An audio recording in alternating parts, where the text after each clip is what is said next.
कर रहा है सुनने के बाद भी। देखिए मेरे भाई, अगर हम बात करें सबसे पहले धर्म की तरफ हम चले तो हमारे जो पेपर में आता है मोस्टली वो आता है आपका जैन धर्म, बौद्ध धर्म और एक सिख धर्म। मेन तीन धर्मों से आपके पेपर में क्वेश्चन आते हैं। जैन धर्म, बौद्ध धर्म और सिख धर्म, इन तीन धर्मों से आपके पेपर में क्वेश्चन पूछे जाते हैं मेनली। तो क्या क्या क्वेश्चन पूछे जाते हैं, कैसे पूछे जाते हैं, उसकी तरफ हम लोग चलेंगे। ठीक है, तो जो बोलूं उसको हाईलाइट करना, ज्यादातर सारी हाईलाइट मत करना चीजें। तो देखो, जो बौद्ध धर्म है इसमें ध्यान रखना, ये आत्मा को नहीं मानता है।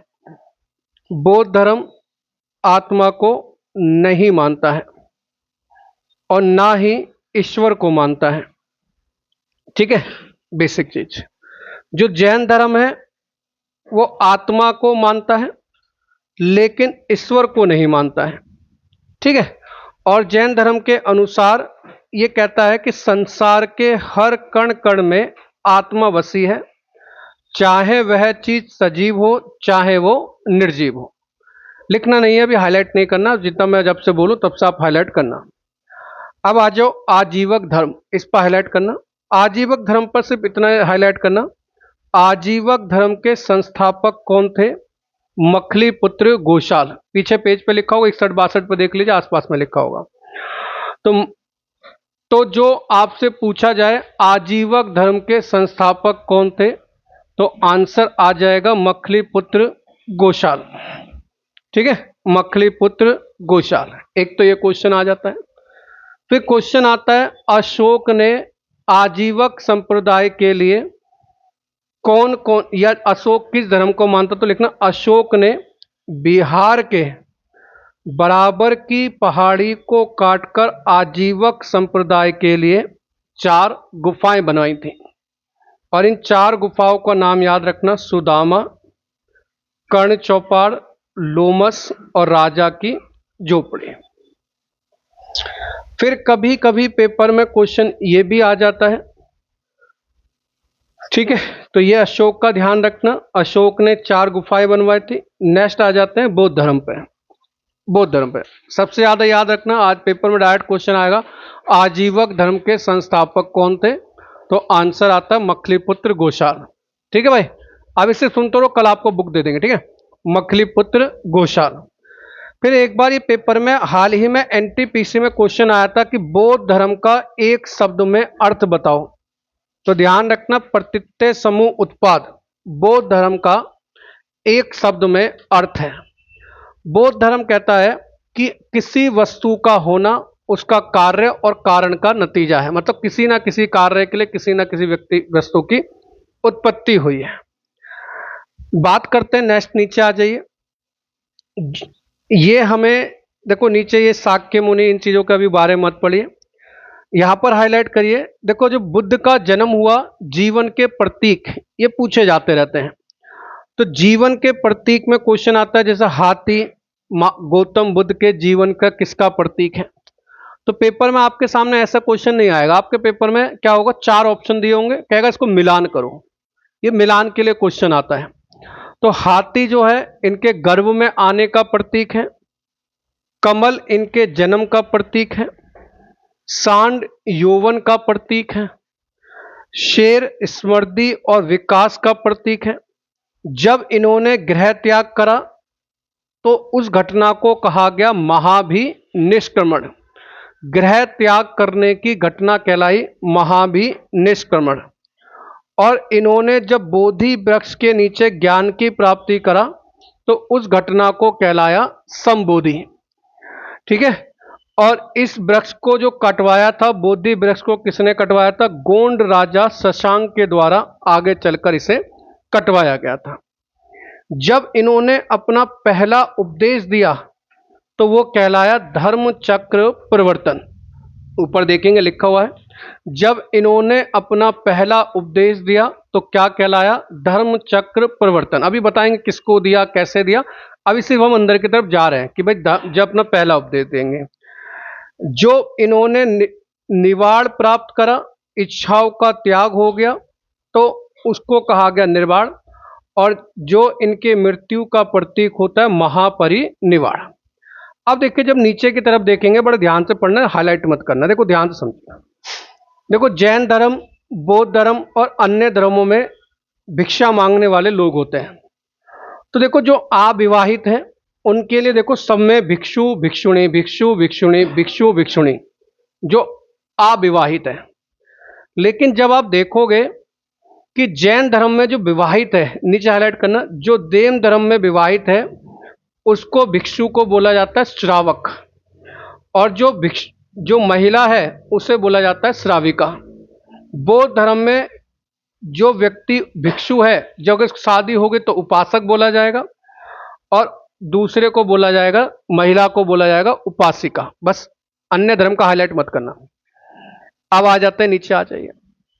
जब आप बौद्ध धर्म पढ़ोगे तो बौद्ध धर्म पढ़ते हुए आप नए नए वर्डों के बारे में जानोगे, जैसे विहार, चैत्य, मठ, स्तूप। तो देखो जो विहार है, विहार क्या होता है, जहां बौद्ध भिक्षु आवास करते हैं उसे बोला जाता है विहार। ठीक है। चैत्य क्या है, जहां पे बौद्ध व्यक्ति पूजा स्थल, बौद्धों का पूजा स्थल को चैत्य बोला जाता है। मठ क्या होता है, जहां पे बौद्ध धर्म की शिक्षा ली जाती है उसे मठ बोला जाता है। स्तूप किसे बोला जाता है, जहां पर इनकी चीजें रखी होती हैं उसे आपका गुंबद टाइप का, उसे स्तूप बोला जाता है। अब देखिए चैत्य पेपर में कौन कौन से इंपॉर्टेंट आते हैं। आप जब कहीं पर किसी बुक में जब पढ़ने जाओगे ना, जैन धर्म बौद्ध धर्म, तो आपको शुरुआत यहाँ से नहीं मिलेगी। आपको शुरुआत मिलेगी गौतम बुद्ध का जन्म कब हुआ, कितना हुआ। और ये जो एक्स्ट्रा क्वेश्चन आते हैं आपको बुकों में नहीं मिलते, फिर आप कहते हैं पता नहीं कहाँ से आउट ऑफ सिलेबस दे रहा है, तो आपको पढ़ना पड़ेगा। तो देखो चैत्य जो फेमस आते हैं वो महाराष्ट्र के आते हैं, कार्ले, कनेरी और अमरावती। अब आपने सिर्फ क्या सुना है, अमरावती का स्तूप। एग्जाम में आ जाए कि अमरावती चैत्य कहां पर है, तो तुम तब भी वहीं लगा के आओगे जहां पे अमरावती का स्तूप है। समझ, तो इस चीज को ध्यान रखना। तो ये अमरावती चैत्य पूछा है। अब मठ देखो, मठ अभी मैंने बताया, मठ क्या होते हैं, बौद्ध शिक्षा के केंद्र, जहां पे बौद्ध धर्म की शिक्षा ली जाती है। जैसे तवांग मठ, रूमटेक मठ, सारा हाईलाइट कर लेना, नाम गयाल मठ, तबो मठ, हैमिस, जम्मू कश्मीर में। आगे आते हैं स्तूप। स्तूप में सब चीजें हाईलाइट मत करना। एक बार ना स्तूप में ना इसको नेट पे, एक बार नेट पर डालकर देखो, भारत का सबसे प्राचीन स्तूप कौन सा, एक बार नेट पर डालना बेटा मेरे। भारत का सबसे प्राचीन स्तूप कौन सा है, एक बार नेट पर डालिए। हाँ जी,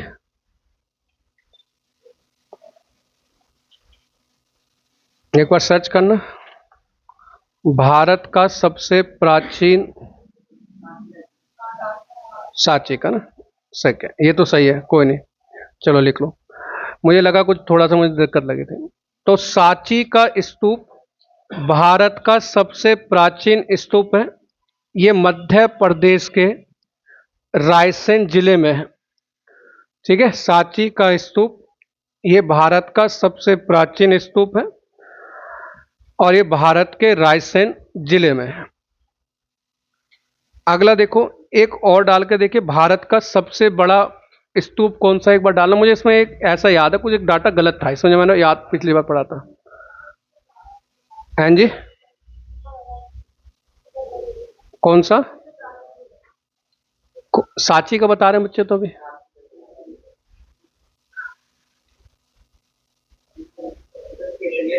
है तेतरिया, केसरिया, हाँ तो वो लिखना बेटा, मैं वही तो कह रहा हूं, मुझे याद है।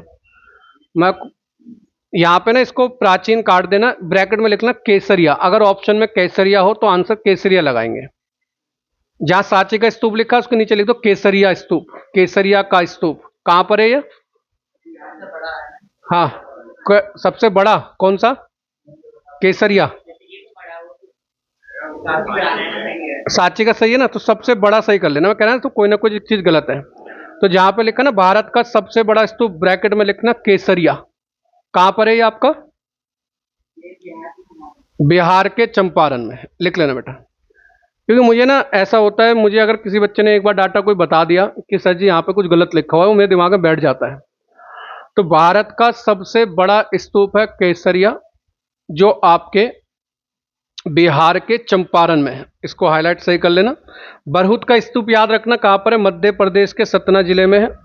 और भारत का सबसे बड़ा है केसरिया, जो बिहार के चंपारण में, हाईलाइट कर लेना। अमरावती का स्तूप बहुत बार आपके पेपर में पूछा गया है, आंध्र प्रदेश के गुंटूर जिले में है। नेक्स्ट नीचे आ जाइए। चौखंडी का स्तूप, धामेक का स्तूप, महाबोधि स्तूप। देखो, चौखंडी और धामेक का यूपी के सारनेत में है और महाबोधि बिहार के गया में है। अगर क्वेश्चन आ जाए विश्व का सबसे बड़ा स्तूप कौन सा है, तो विश्व का सबसे बड़ा स्तूप है बोरोबुदुर का स्तूप, जो आपका इंडोनेशिया में है। ठीक है, विश्व का सबसे बड़ा स्तूप है बोरोबुदुर का स्तूप, जो आपका इंडोनेशिया में है। नेक्स्ट पेज पे आ जाइए। नहीं, पेज नहीं, उसी पे रखिए। क्वेश्चन आता है जो स्तूप का आधार होता है उसे क्या बोला जाता है, वेदिका। और जो स्तूप का प्रवेश द्वार होता है उसे कहते हैं तोरण। स्तूप का जो द्वार होता है उसे कहते हैं तोरण। और लिखना, चकोर बॉक्स को बोला जाता है हर्मिका। अंडाकार आकृति होती है, उसके ऊपर चकोर बॉक्स होता है जिसे बोलते हैं हर्मिका। नेक्स्ट पेज पे आ जाइए। इसको देखो, पूरा हाईलाइट कर लेना। ये जो गौतम बुद्ध का लिखा पूरे पे लिख लेना, इंपॉर्टेंट, ये पूरा ही इंपॉर्टेंट है। इसमें आप एक भी क्वेश्चन आप छोड़ नहीं सकते जो इस पेज पे आपका लिखा हुआ है। इसको हाईलाइट करने से बढ़िया पूरे को लिख लेना, पूरा ही इंपॉर्टेंट है। क्योंकि ऐसा कोई क्वेश्चन नहीं है जो इसमें से आपके पेपर में ना पूछा गया हो, क्योंकि इसी के अंदर पूरा बौद्ध धर्म आधे से ज्यादा कवर हो जाएगा इस पेज के अंदर ही। तो जब आप देख रहे हो तो लिखा है, देखो यहाँ पे लिखा है 566 ईसा पूर्व इनका जन्म हुआ। तो कहीं कहीं किसी बुक में 563 भी लिखा होता है, तो लिख लेना। किसी किसी बुक में 563 भी लिखा होता है, तो ज़्यादा घबराना नहीं है। अब पेपर में ऐसा नहीं आएगा 563 भी दे दे, 566 भी दे दे, तो घबराना नहीं है। तो इतना टेंशन मत लेना। तो किसी किसी बुक में 563 भी लिखा है, किसी किसी बुक में 566 भी लिखा हुआ है। तो इनका जन्म 566 ईसा पूर्व में हुआ। जन्म स्थल है लुम्बिनी वन, कपिल वस्तु, जो वर्तमान में लुम्बिनी नेपाल में है। कभी कभी ऐसे पूछ लिया जाता है कि महात्मा बुद्ध का जन्म कहाँ पर हुआ, तो ऑप्शन में लुम्बिनी वन आ जाएगा, हो सकता है ऑप्शन में कपिल वस्तु आ जाए, हो सकता है ऑप्शन में नेपाल आ जाए। ठीक है, तो तीनों याद रखना। फिर आगे जब आप देखोगे, नेक्स्ट जब आप देखेंगे आगे, देखिए इनकी पिता का नाम सुदोधन था, जो शाक्य राज्य कपिल वस्तु के थे, शाक्यों के राजा कपिल वस्तु के थे। माता का नाम महामाया देवी, सिद्धार्थ इनके बचपन का नाम। पालन पोषण करा था गौतमी प्रजापति ने। इनका विवाह हुआ, हाईलाइट मत करिए, पूरा पेज ही इंपॉर्टेंट है, ऐसा कोई चीज नहीं जब मैं आपसे कह दूं इसको हाईलाइट करो इसको छोड़ो, पूरा पेज इंपॉर्टेंट है। इनका विवाह हुआ था 16 वर्ष की आयु में। पत्नी का नाम था यशोधरा, पुत्र का नाम था राहुल। गृह त्याग करा, महावीर निष्क्रमण घटना कहलाई। सारथी का नाम चन्ना, आप देख सकते हो पेपर में सारथी का नाम भी पूछा गया। सारथी मतलब जो घोड़ा चलाता है, सारथी का नाम चन्ना। ठीक है, और जो घोड़ा था उसका नाम था कत्थक। ज्ञान गुरु थे इनके अलार कलाम, और एक और थे, देख लेना, रुद्रक रामत। एक व्यक्ति और थे जिनका नाम था रुद्रक रामत। अगर पेपर में ना मिले, मैं आपको वो भी चीजें बताता हूं जो आपके लिए एक्स्ट्रा होंगी। रुद्रक रामत, ठीक, ये इनके ध्यान गुरु, मतलब इनके गुरु होते हैं, गुरु। अलार कलाम भी है और एक रुद्रक रामत। अलार कलाम के ना ब्रैकेट में लिखो सांख्य दर्शन के रचयिता। सांख्य दर्शन, सांख्य फिलोसफी, सांख्य पुस्तक का नाम है बेटा, सांख्य दर्शन के रचयिता। ठीक है, कभी कभी आ जाता है लाल कलाम का संबंध किससे, सांख्य दर्शन से। आगे आ जाइए। इनको ज्ञान की प्राप्ति हुई थी 35 वर्ष की आयु में, वैशाख पूर्णिमा। देखो आप पूर्णिमा वर्ड जो देख रहे हो ये बौद्ध धर्म में बहुत आपका चलेगा। तो वैशाख पूर्णिमा के दिन इन्हें ज्ञान की प्राप्ति हुई 35 वर्ष की आयु में। और इनको ज्ञान की प्राप्ति कहाँ पर हुई थी? बिहार के बोध गया में, निर्जना नदी के किनारे हुई। जब इन्हें ज्ञान की प्राप्ति हुई तो वो घटना कहलाई संबोधि। किस वृक्ष के नीचे ज्ञान की प्राप्ति हुई? बट वृक्ष के नीचे इन्हें ज्ञान की प्राप्ति हुई। पहला उपदेश इन्होंने सारनाथ के ऋषि पतनम में दिया। पहला उपदेश इन्होंने सारनाथ के ऋषि पतनम में दिया। ठीक है, सारनाथ के ऋषि पतनम में दिया। ये जो उपदेश देते थे किस भाषा में उपदेश देते थे? पाली भाषा में। इन्होंने पहला उपदेश किनको दिया? 5 ब्राह्मणों को दिया। आगे चल के जब आप इनकी कहानी को पढ़ोगे मैं बताऊंगा डिटेल में कहानी कैसे थी। तो 5 ब्राह्मणों को जब इन्होंने उपदेश दिया, 5 ब्राह्मण कैसे थे वो आगे चल के मैं आपको कहानी में चलेंगे। घटना क्या कहलाई? धर्म चक्र परिवर्तन। तो क्वेश्चन आ जाता है जब इन्होंने पहला उपदेश दिया तो घटना क्या कहलाई? धर्म चक्र परिवर्तन। धर्म प्रचार के लिए अलग अलग जगह गए। अंग गए, मगध गए, काशी गए, मल गए, साक्य गए, बज्जी गए, कौशल गए। जीवन का अंत 486 ईसा पूर्व हुआ। आयु 80 वर्ष। फिर से देखो वैशाख पूर्णिमा आ रहा है। कहां पर इनकी मृत्यु हुई या निवाड़ प्राप्त हुआ? कुशीनगर उत्तर प्रदेश।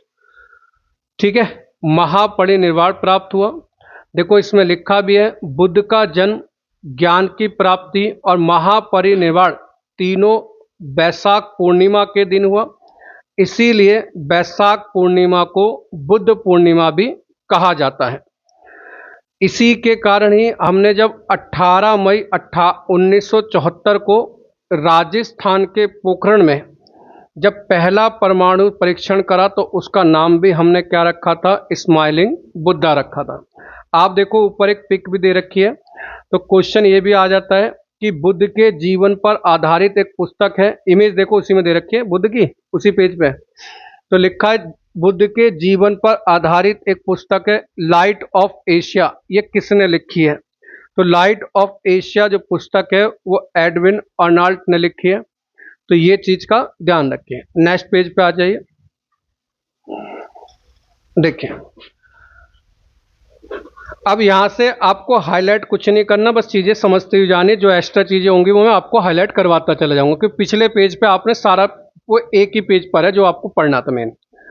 देखो इसमें जो मेन हाईलाइट करना आप देखोगे लिखा है इनकी माता का नाम। तो किस वंश की थी माता उसको हाईलाइट कर लिया, कोल्य वंश। सेकंड पैराग्राफ देखोगे, सेकंड पैराग्राफ लिखा ना इनकी माता का नाम महामाया, किस वंश की थी? कोल्य वंश। ऊपर लिखा है माता का नाम, लिखा ना गौतम बुद्ध का परिचय। उसका सेकंड पॉइंट में देखो लिखा है इनकी माता का नाम, इनकी माता का नाम महामाया, जो किस वंश की थी? कोल्य वंश की।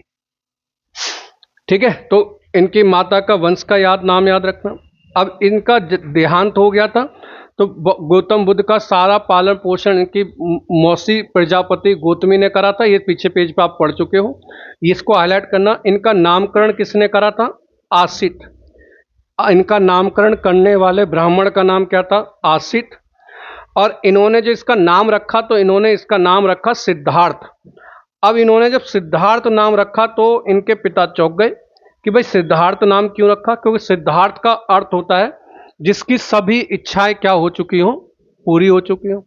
और जब जिस व्यक्ति की सभी इच्छाएं पूरी हो चुकी हो, या तो वो बहुत तरीके का दानव इंसान बनेगा, या तो वो मोह माया त्याग कर सन्यासी बनेगा। भाई जिसकी इच्छा त्यागी हो चुकी हो वो साफ सीधी बात है, लोगों को या तो बहुत तगड़ा क्रूर नेता बन सकता है कि उसे कोई इच्छा ही नहीं है। तो इसी जब ऐसा हुआ तो देखो एक भविष्यवाणी करी किसने? कालदेव कोडिन ने। ये भी एक ब्राह्मण था, क्योंकि इसके पिताजी ने पूछा भाई इसका भविष्य बताओ क्या है। तो उन्होंने कहा भाई या तो ये बनेगा, या तो ये बनेंगे सन्यासी, या ये बनेंगे योद्धा। इनकी बहन का नाम भी याद रखना, नंदा। अब एक बात को देखिए, तुमसे आके कोई कह दे कि भाई तुम्हारा बालक या तो योद्धा बनेगा या तो सन्यासी बनेगा, तो तुम्हारा दिमाग पॉजिटिव की तरह पहले नेगेटिव पे जाएगा। समझ रहे हो? मैं कह दूं ये लड़का बिगड़ा हुआ बनेगा, सुधर भी सकता है, तो दिमाग में सबसे ज्यादा क्या जाएगा? बिगड़ा जाएगा, बिगड़ जाएगा। तो अब क्या हुआ जब इन्हें बोल दिया कि या तो ये सन्यासी बनेंगे। अब सोचो किसी राजा का बेटा सन्यासी बनेगा तो वो सोच के घबरा जाएगा कि मेरा प्रजा कौन चलाएगा। तो इसीलिए जो इनका पालन पोषण था इस माहौल में रखा गया कि इन्हें कभी कोई दुख ही ना में दिखे, क्योंकि दुख दिखेगा तभी तो उसके खोज के लिए निकलेंगे कि सुख क्या है। तो इनको सुख में रखो, दुख दो ही ना। तो इन्होंने ना तो कभी कोई बूढ़ा व्यक्ति देखा, ना कोई बीमार व्यक्ति देखा, ना कोई बुढ़ापा देखा। मतलब इस तरीके से इनको रखा गया कि इनको हर जीवन में हर तरफ सुख ही सुख दिखाई दे, इनको दुख कभी दिखे ही ना दे। तो जब भी ये बाहर निकलते थे तो सड़कों पे हर व्यक्ति को हटा दिया जाता था कि इन्हें हर जगह चहल पहल से दिखाई दे, सब जीवन अच्छा दिखाई दे। तो पेपर में देखो पूछा जाता है कि ये किस कुल के थे, तो शाक्य कुल के, जाति थी क्षत्रिय। ये कभी कभी पेपर में आ चुका है। अब देखो जो इनकी शादी हुई आप लिख चुके हो, 16 वर्ष की आयु में इनकी शादी हो गई। किससे हुई? यशोधरा से। इनके बेटे का नाम आप पढ़ चुके हो, राहुल था। ये कोई लिखने का हाईलाइट जरूरत नहीं है। सारथी का नाम लिख चुके हो, चन्ना नाम लिख चुके हो। अब 29 वर्ष की आयु में इन्होंने गृह त्याग कर दिया, ये भी आप लिख चुके हो। दो दो बार तीन तीन बार पढ़ने से आपके दिमाग में हो जाएगा, इसको हाईलाइट करना। गृह त्याग के बाद इन्होंने सिद्धार्थ मतलब गौतम बुद्ध, सिद्धार्थ ने अनुमा नदी पे अपने सिर को मुंडवाकर भिक्षुओं के आपके वस्त्र धारण करे थे। तो एक बार नदी का नाम पूछा गया था। तो अब जब ये घर से निकलेंगे तो 29 वर्ष की आयु में घर से निकलेंगे। अब ऐसा क्या हुआ कि इन्होंने गृह त्याग करा? तो पेपर में क्वेश्चन आ जाता है 4 ग्रेट थिंग्स का संबंध किससे? हाईलाइट कर लेना। तो 4 ग्रेट थिंग्स का संबंध है बौद्ध धर्म से। अब 4 ग्रेट थिंग्स में इन्होंने क्या देखा? इन्होंने बुढ़ापा देखा। सबसे पहले एक दिन ये अपने सारथी चन्ना के साथ निकल गए बिना किसी को बताए। तो जब बिना किसी को बताए निकलेंगे तो साफ सीधी बात है भाई, पहले से टेंशन नहीं होगा। तो इन्होंने सबसे पहला बूढ़ा व्यक्ति देखा, तो जो बुढ़ापे से परेशान था। फिर ये आगे गए, इन्हें एक रोगी व्यक्ति दिखा जो रोग से परेशान था। उससे आगे गए तो एक इन्होंने अर्थी जाते हुए देखे, मृत्यु देखी। तो उससे देखा तो इन्होंने देखा सारे लोग उससे परेशान हो रहे हैं। फिर लास्ट में जाकर इन्होंने देखा सन्यासी। इन्होंने कहा इससे कोई दिक्कत ही नहीं है, कोई मरे जिंदा रहे कुछ भी हो, इससे मोह से प्राप्त नहीं है। तो उन्होंने कहा सबसे अच्छा तो जीवन यही है। तो जो भविष्यवाणी हुई थी वो 29-30 साल बाद जाकर सच हुई और इन्होंने गृह त्याग करा 29 वर्ष की आयु में। अब देखो नीचे आप पढ़ चुके हो, ये आप लिख चुके हो। इसको ये चीज हाईलाइट कर लो कि इनको जो इनके गुरु थे पहली बार कहां पर मिले थे? वैशाली के समीप। वैशाली के समीप सांख्य दर्शन के रचयिता को इन्होंने गुरु बनाया। फिर इन्होंने राजगृह में रुद्रक रामत को अपना दूसरा गुरु बनाया। अब जब इन्होंने गुरु बनाया, इन्हें थोड़ा सा ज्ञान प्राप्त हुई और ये आगे चले। कोई भी व्यक्ति देखो अकेले तो जीवन नहीं चलाएगा, तो इनके साथ धीरे धीरे 5 ब्राह्मण जुड़ गए। इन 5 ब्राह्मणों का आपका नसीब खराब हुआ तभी पूछा जा सकता है, क्योंकि 5 ब्राह्मण बहुत डीप क्वेश्चन बन जाएगा कि इनका नाम बताओ। तो ये जो 5 ब्राह्मण थे, इन 5 ब्राह्मणों का जब ये साथ रहने लगे तो इन्होंने क्या हुआ, गौतम बुद्ध ने एक कन्या के हाथों से खीर खा ली, जिससे ये 5 ब्राह्मण क्या हो गए? नाराज हो गए। हाईलाइट नहीं करना कुछ भी, सिर्फ एक कहानी के तौर पर तुम्हें समझा रहा हूं कैसे जीवन में परिवर्तन आया। तो जैसे ही इन्होंने खीर खाया तो 5 ब्राह्मण नाराज होकर 5 ब्राह्मण छोड़कर चले गए कि भैया तुम दूसरी तरफ जा रहे हो, हमारा रास्ता दूसरी तरफ है। तो जब ये चले गए तो अब व्यक्ति अकेला रह गया। तो अकेला व्यक्ति अच्छा सोच विचार कर सकता है बाकायदा भीड़ के। तो फिर 6 वर्ष तक इन्होंने कठोर तपस्या करी। कठोर तपस्या के बाद इन्हें ज्ञान की प्राप्ति हुई निर्जना नदी के किनारे वैशाख पूर्णिमा के दिन। ये सब आप लोग पढ़ चुके हो। इसमें नीचे हाईलाइट करना, जो सबसे नीचे देखो लाइन लिखी है, इसी दिन जब इन्हें ज्ञान की प्राप्ति हुई तो इसी दिन ये क्या कहलाए? तथागत कहलाए। बाकी सब चीजें मैं पढ़ा चुका हूं, मैं इसीलिए नहीं पढ़वा रहा कि बार बार लिखवाओ हाईलाइट करते रहो, पता चला पेज पलटोगे सारी चीजें हाईलाइट मिलेंगी।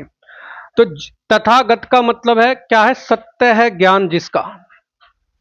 अब जब इन्हें ज्ञान की प्राप्ति हो गई तो इन्होंने सबसे पहले ज्ञान सोचो किससे देंगे? तो भैया जो मुझे छोड़ कर जाएगा सबसे पहले ज्ञान देने में उसे ही जाऊंगा।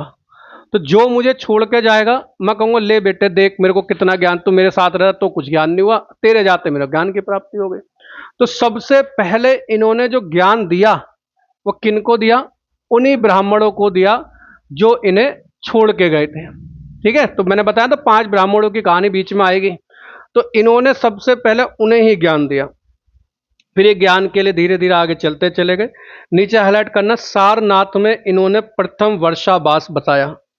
बीच में जाओगे नीचे लाइन हाईलाइट है, तो नीचे देखोगे तो क्वेश्चन आ जाता है महात्मा बुद्ध ने अपना पहला वर्षावास कहाँ पे किया। अभी तुम सोचोगे वर्षावास क्या आ गया, तो वर्षावास क्या है, जब वर्षा होती थी तब ये ट्रेवल नहीं करते थे, एक जगह रुक जाते थे। तो पहली बार वर्षावास कहाँ पे करा था इन्होंने? सारनाथ में। आगे आ जाओ, धीरे धीरे इनके लोग देखो अनुयायी बनते जा रहे हैं। आप देख रहे हो कश्यप में, उरुवेला में कश्यप में 200 अनुयायी बने, फिर 300 बने, ऐसे इनकी चीज चलती जाती है। इसको हाईलाइट करना, अष्ट महास्थान का संबंध किससे है? खाली अष्ट महास्थान, पूरी लाइन हाईलाइट मत करना क्योंकि 8 स्थान तो तुम याद ही नहीं कर पाओगे। तो पेपर में क्वेश्चन आ जाएगा अष्ट महास्थान का संबंध किससे है? तो अष्ट महास्थान का संबंध है बौद्ध धर्म से। नेक्स्ट आ जाओ, आगे चलते जाइए।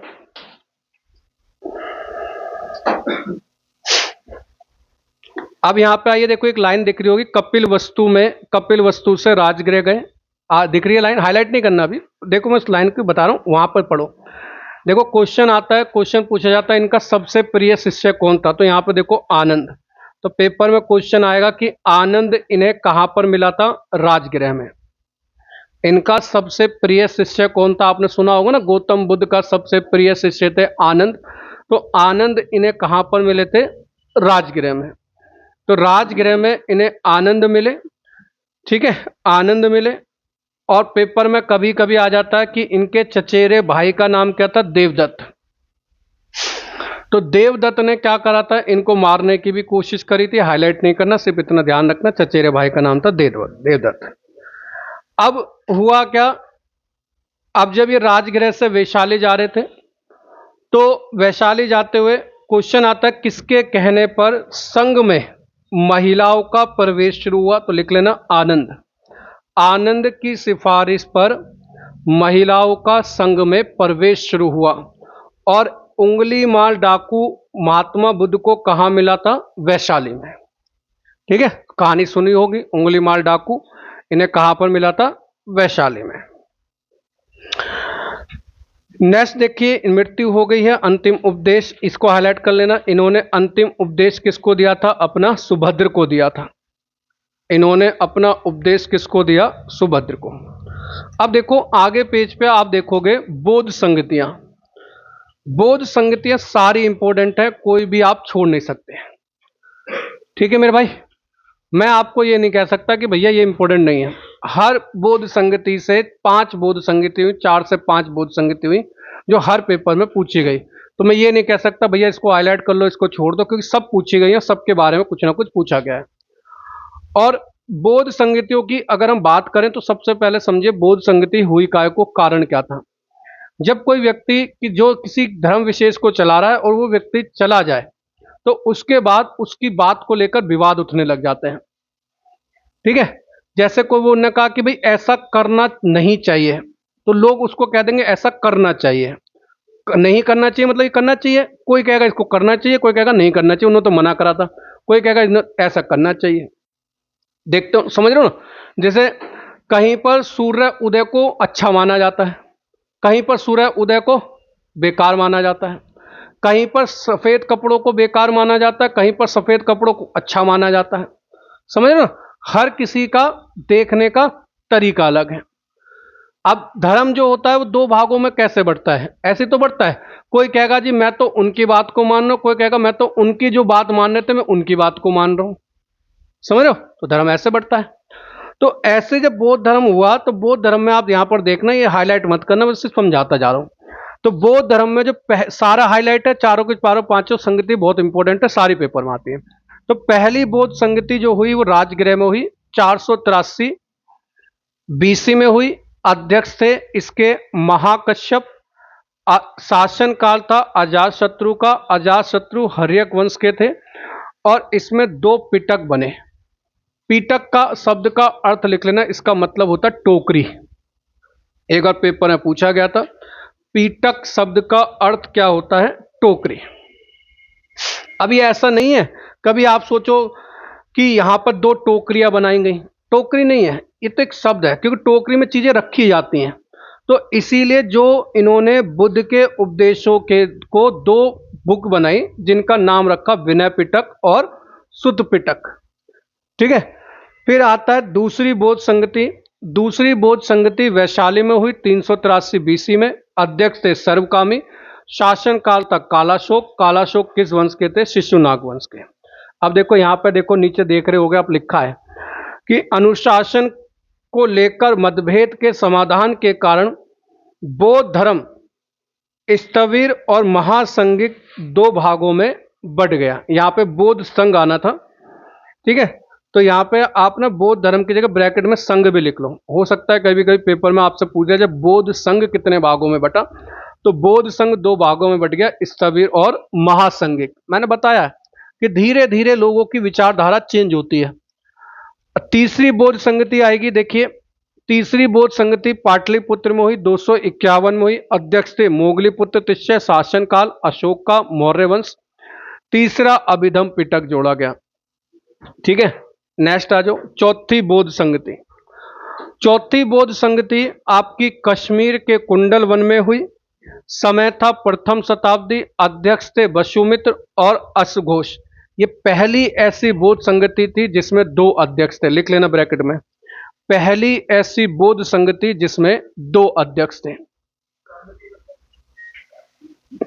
संगति को क्या बताऊं मैं, कमेटी लिख ले भाई। ठीक है। पहली ऐसी बौद्ध संगति थी जिसमें आपके, ठीक है, पहली ऐसी बौद्ध संगति जिसमें आपके दो अध्यक्ष थे, एक अध्यक्ष और दूसरा उपाध्यक्ष। अब आप देखोगे धर्म और बटेगा, हीन यान और महायान। बौद्ध धर्म दो भागों में बटा, हीन यान और आपका महायान। बटने का वही कारण है कि विचारधारा मैच नहीं करेगी, और जब विचारधारा मैच नहीं करती तो धर्म आपका बढ़ता चला जाता है। तो हीन यान और महायान दो धर्मों में बौद्ध धर्म आगे चलकर बट गया। ठीक है, ये चीज का ध्यान रखना। अब देखो आगे चलकर देखेंगे हीनयान महायान के बारे में लिखा नहीं लिखा, लिखा होगा तो ठीक है, नीचे लिखा हुआ है, चलो ठीक है। पांचवी बौद्ध संगति ज्यादातर पेपर में नहीं आती है। ठीक है, चार मेन होती है, पांचवी ज्यादातर पूछी नहीं जाती है। तो नीचे आ जाइए, हीनयान और महायान। तो हीनयान और महायान में ना हाईलाइट तो सिर्फ आपको करना है, लिखना इनकी भाषा पाली है। हीनयान में इनकी भाषा पाली है और महायान की भाषा संस्कृत है। महायान की भाषा संस्कृत है। नेक्स्ट पेज पे आ जाओ, नेक्स्ट पेज पे आ जाओ।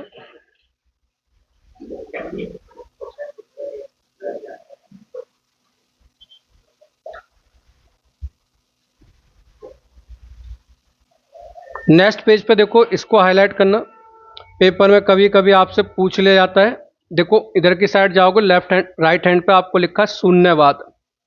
तो शून्यवाद के प्रवर्तक कौन थे? नागार्जुन। और योगाचार के प्रवर्तक थे मैत्रेयनाथ। जो आपका हीनयान है धीरे धीरे, और ये आपका जो महायान है ये दो भागों में और आगे चलकर बटेगा। तो इसमें बस इतना याद रखना, शून्यवाद किसने दिया? नागार्जुन ने। और योगाचार किसने दिया? मैत्रेयनाथ। और ध्यान रखना, नागा अर्जुन को भारत का आइंस्टीन भी कहा जाता है। नागा अर्जुन को भारत का आइंस्टीन भी कहा जाता है। अगला हाईलाइट करना, आस्तिक मार्ग। आस्तिक मार्ग का संबंध किससे है? आपका बौद्ध धर्म से, आस्तिक मार्ग का संबंध। अगला आ जाओ, ब्रजयान का संबंध किससे है? खाली ब्रजयान को हाईलाइट करना। और काल चक्रयान का संबंध किससे है? बौद्ध धर्म से,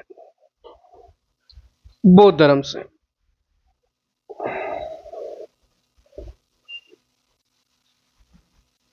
नीचे सबसे आ जाइए, पेज में जो नीचे हाईलाइट लिखा है उसको हाईलाइट करिए, 8वां पॉइंट। भारत के कुछ शासक जिन्होंने बौद्ध धर्म के प्रचार में विशेष योगदान दिया: अशोक, मेनाडर, कनिष्क, हर्षवर्धन। ठीक है, और ये आपका बौद्ध धर्म का टॉपिक खत्म हो गया। ये आपका बौद्ध धर्म का मेन टॉपिक आपका पूरा खत्म हो गया। फिर इसके बाद जो आपका आता है वो आता है आपका जैन धर्म। निकालिए जैन धर्म।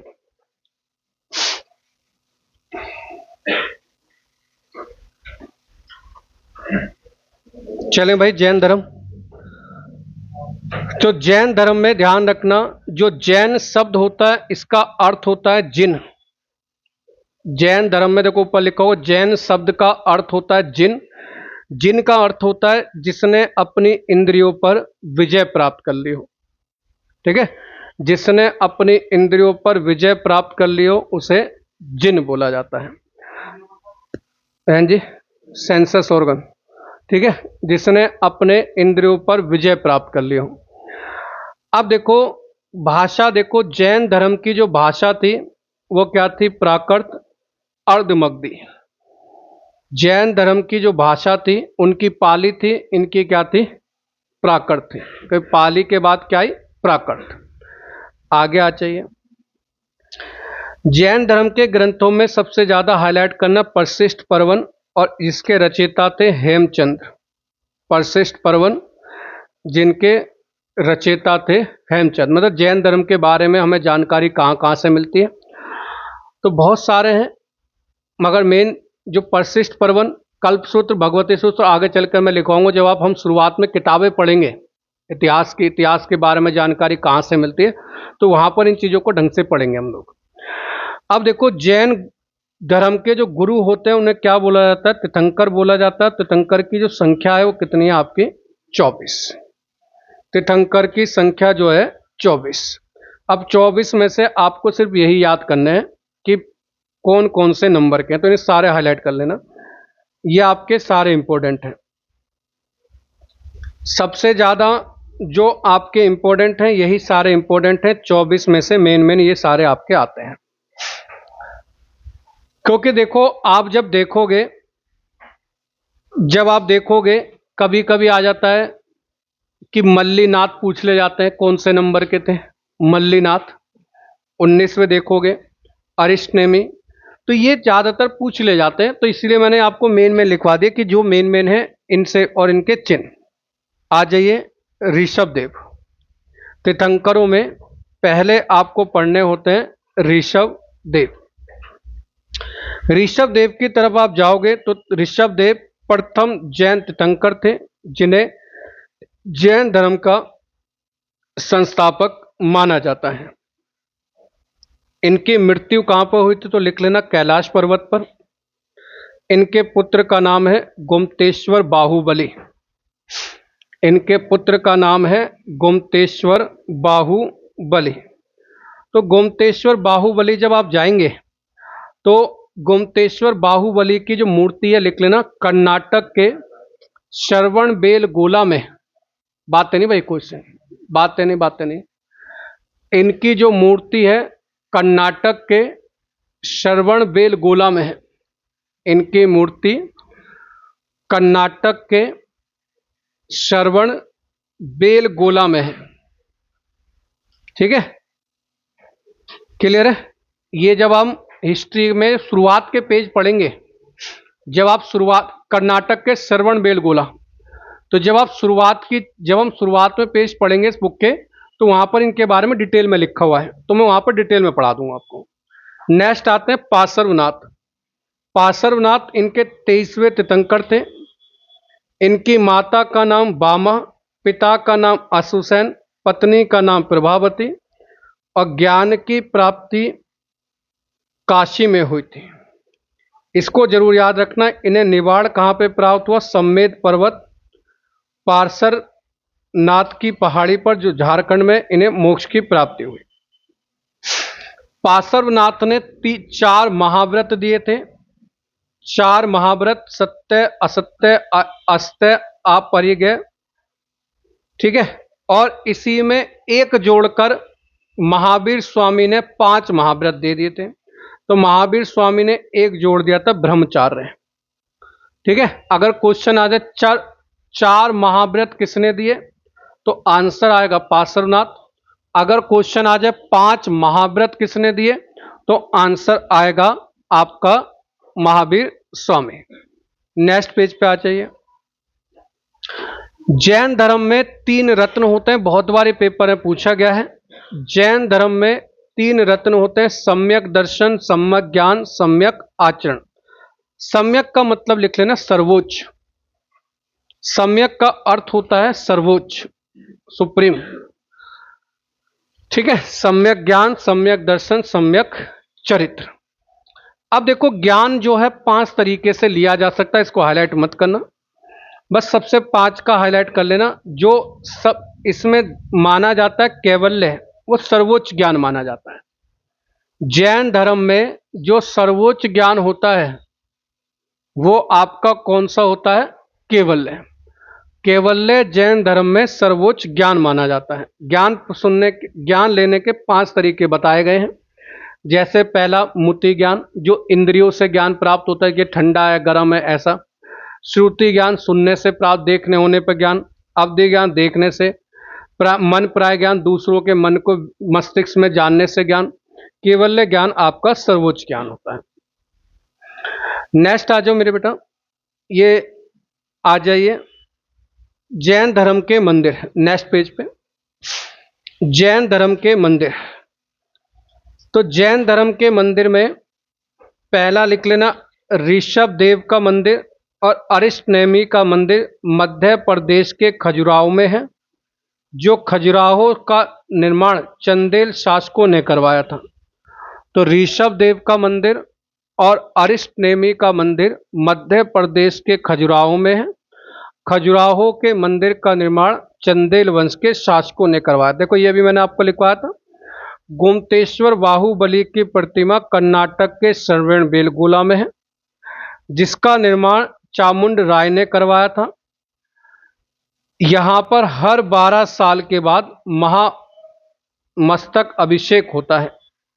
दिलवाड़ा का जैन मंदिर आपने बहुत बार पेपरों में देखा होगा, दिलवाड़ा का जैन मंदिर। ठीक है, नेक्स्ट आ जाइए। नेक्स्ट पेज पे देखो अगला लिखा है 24। नेक्स्ट पेज पे आ जाओ डायरेक्ट। अगला देखो आपका लिखा है 24वें तीर्थंकर। पूरा पेज इंपॉर्टेंट है। आपका लिखा है 24वें तीर्थंकर, पूरा पेज इंपॉर्टेंट है। कोई चीज ऐसी नहीं जो इसमें छुड़वा सकते हो हम। अब 24वें तीर्थंकर की अगर हम बात करें तो क्वेश्चन आ जाता है जैन धर्म के संस्थापक कौन थे, तो आपको पहले पढ़ा दिया। लेकिन अगर क्वेश्चन आ जाए जैन धर्म के वास्तविक संस्थापक, जिनने मतलब जैन धर्म को फेमस बनाया, तो जैन धर्म के जो वास्तविक संस्थापक थे वो थे महावीर स्वामी। महावीर स्वामी का जन्म वैशाली के कुंड ग्राम में हुआ था। इनके पिता का नाम था सिद्धार्थ, माता का नाम त्रिशला। ये बहुत बार पूछा गया त्रिशला किसकी बहन थी, तो चेटक की बहन थी। त्रिशला चेटक की बहन थी। बचपन का नाम था वर्धमान, पत्नी का नाम यशोदा। ठीक है, या लिख लेना, सोदा लिखा ना, यशोदा है पूरा। पत्नी का नाम यशोदा। ध्यान रखना इनका था यशोदा, उनकी पत्नी का नाम था यशोधरा। ठीक है, कंफ्यूज मत हो जाना। इनकी पुत्री का नाम प्रियदर्शनी। ध्यान रखना ये प्रियदर्शनी का जो पति था वो था जमाली। ठीक है, तो जमाली जो दामाद था वही पहला इनका शिष्य बना और वही इनका पहला विरोधी भी बना। ठीक है, ये रियलिटी भी है कि जो जितना आपके पास होगा वो उतना ही ज्यादा आपका विरोध करने का सक्षम रखेगा। समझ रहे हो? क्योंकि कारण क्या है, दूसरा व्यक्ति तो आपको दूर है, वो आपके बारे में नहीं जानता, लेकिन जो व्यक्ति आपके साथ रहता है उसको आपकी कमजोरियां पता है, आपके बारे में पता है कि इसकी दुखती नस कहां पर है, इसका क्या वीक पॉइंट है। तो वो उसी चीज को लेकर आपको कुछ बोल भी रहा होगा तो आपको शांत रहना पड़ जाएगा कि यार ये तो यार मेरी ये वाली बात भी पता है। समझ रहे मेरी बात को? जैसे आप अब आप लोग क्या करते हो रियलिटी के जीवन में, आप अपने मन की विचार दूसरे को बता देते हो। आपने सुना है कि अपनी बातें दूसरों को बताने से मन हल्का होता है। मगर जब तुम अपनी बातें दूसरों को बता देते हो तो जीवन भर के लिए हल्के हो जाते हो। मतलब क्या है, अब वो व्यक्ति जब भी आपका दुश्मन बनेगा, जब भी वो आपका दुश्मन बनेगा, आप सबसे ज्यादा उसी से डर रहे होगे, क्योंकि आपने सबसे पहले तो खुद ही अपनी कमजोरियां उससे बताई कि यार मेरा चक्कर उससे चल रहा है, यार मैं वहां पे जाता हूं, यार मैं यहां जाता हूं, आपने सब कुछ उस अपने राज बता रखे हैं। जब भी लड़ाई होगी वो छूटते बोलेगा अब जा रहा हूं तेरे घर, अब दिखाऊंगा तेरे फोटो। अब तुमने तो उसे दोस्ती में दिखाए थे, और जब वो दुश्मन बनेगा तो उससे बड़ा बनेगा। तो इसीलिए जो आपका सबसे बड़ा दुश्मन बन सकता है वो सबसे बड़ा आपका दोस्त ही बन सकता है। ये जीवन की सच्चाई है। आप फिल्मों में भी कभी भी देखना, जो सबसे अच्छा दोस्त होगा, सबसे अच्छा पार्टनर चल रहा होगा, वही सबसे अच्छा दुश्मन बनेगा। तो रियलिटी भी यही है। अब दामाद है तो पहले उसको बढ़ा दिया, फिर उसको पता चल गया अच्छा ये तो काम तुम गलत कर रहे हो। अब देखो मान कर चलो तुम लोग हो, तुम लोग मेरे अगेंस्ट बोलने से पहले सोचोगे कि यार यार सर गुस्सा ना हो जाए ना। अब मेरे घर वाले सोचेंगे, कहेंगे होगा तो गुस्सा हो जानता है, मैं क्या जा रहा है, शाम को तो घर पे ही आएगा। समझ रहे हो? तो ये क्या है, उन्हें पता है। अब उनको पता है जमाली को, भाई मैं इनका दामाद हूं, विरोध करूंगा क्या होगा, बाद में मनाएंगे, दामाद तो है ही। तो इनके पहले विरोधी कौन थे? जमाली। ठीक है, दूसरे विरोधी बने तीसगुप्त। गृह त्याग इन्होंने अपने बड़े भाई नंदी वर्धन की आज्ञा से इन्होंने गृह त्याग करा। शिष्य इनके मखली पुत्र गोशाल। ज्ञान की प्राप्ति हुई, ये सब चीजें आपको, मखली पुत्र गोशाल आजीवक धर्म के संस्थापक थे। ज्ञान की प्राप्ति इन्हें 12 वर्ष की आयु में हुई। ठीक है, प्रथम शिष्य भी मैंने आपको बताया जमाली ही बने। प्रथम उपदेश इन्होंने वितलांचल की पहाड़ी पर दिया। एक ना महात्मा बुद्ध में ना एक चीज बताना भूल गया, तो एक चीज लिख लेना, प्रजापति गौतमी थी ना, वही इनकी पहली शिष्या बनी थी गौतम बुद्ध में। बुद्ध, गौतम बुद्ध जो पढ़ा है ना बुद्ध में, जो इनकी मौसी थी प्रजापति गौतमी, वही लिख लेना इनकी पहली शिष्या भी बनी थी। मतलब महिलाओं में पहली शिष्या कौन बनी थी? प्रजापति गौतमी। जहां पे आपने लिखा तो वहीं पे जाकर लिख लेना इनकी प्रथम शिष्या बनी थी मौसी।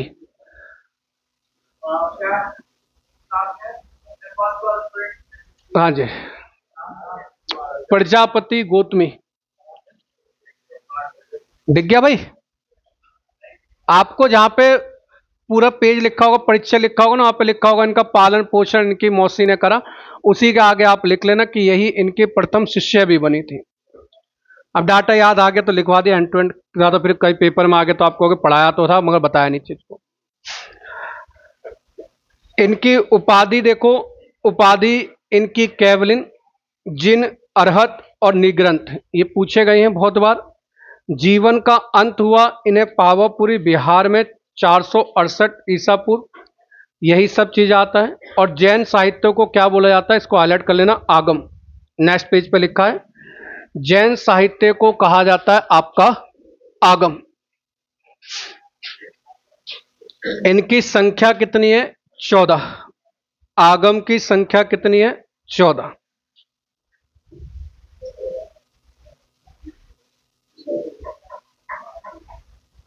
पेज पढ़ते चले जाओ, पहला दूसरे पेज पे आ जाओ, जहां पे लिखा महावीर ने अपना पहला उपदेश।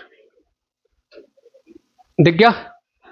लिखा है महावीर ने अपना पहला उपदेश राजगृह में मेघ कुमार को दिया था, हाईलाइट कर लेना। महावीर स्वामी ने अपना पहला उपदेश किसे दिया था? राजगृह में। आवाज आ रही है भाई किसी की, और ये आवाज मुझे लग रही है अर्जुन की। अर्जुन, बात है नहीं मेरे भाई।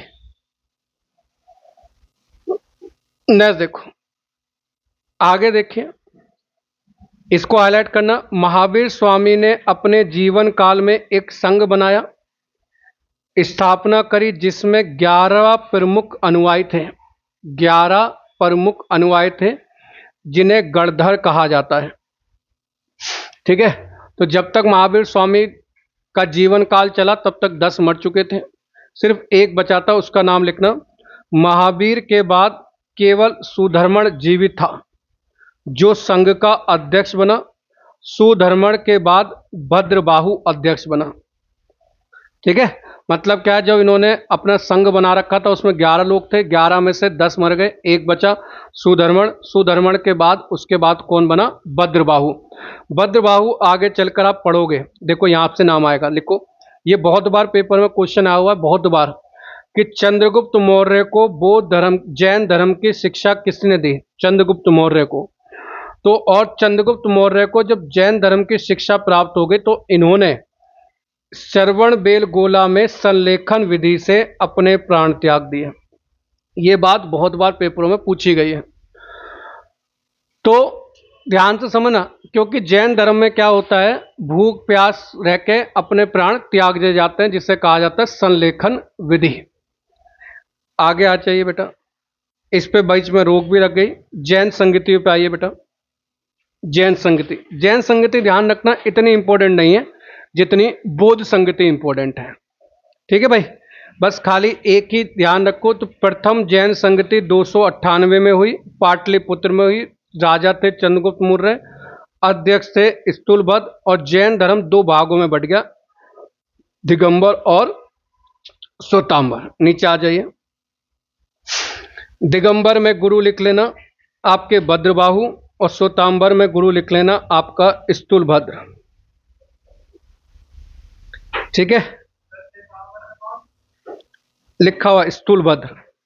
ठीक है, श्वेतांबर सफेद समझ में आ रहा है, जो श्वेत कपड़े पहनते हैं श्वेतांबर। ठीक है, ये आ जाता है आपका। दूसरी जैन संगति कोई इंपॉर्टेंट नहीं है, और ये आपका गणधर्म मैंने पढ़ा दिया। नेक्स्ट पेज पे चलते जाओ, जहां पे लिखा राज्यों राजाओं में उदयन लिखा दिख रहा है आपका, जहां पेज खाली सा नीचे, तो इसको हाईलाइट कर लें। राज्यों में उदयन बिंबिसार, अजातशत्रु, चंद्रगुप्त मौर्य, बिंदुसार, खालवे ने जैन धर्म के समर्थक माने जाते हैं, समर्थक माने जाते हैं। और यहां से आपका जैन धर्म और बौद्ध धर्म मैंने आपको करा दिया। घर पे आप जाइए, कोई भी बुक उठाइए, नेट पे जाइए, नेट पर जाकर आपको सीधे बस ये डालना है कि जैन धर्म के एमसीक्यू, बौद्ध धर्म के एमसीक्यू, और वो क्वेश्चन आंसर आपके सामने आ जाएंगे। आपको सारी चीजें उसके बारे में पता हो गई। देखो मुझे नहीं पता है आप कौन सी वीडियो देखोगे, लेकिन मैं खुद आपसे कहता हूं नेट पर जाकर, यूट्यूब पर जाकर अपना डालो कि जैन धर्म के एमसीक्यू, अपने आप वीडियो आ जाएगी, उससे लगाने बैठ जाओ। आपको 75% से ज्यादा क्वेश्चन आपको सारे आते होंगे। कहीं कहीं ऐसा भी हो सकता है वो सारे आते हो जो पूछ रहा हो।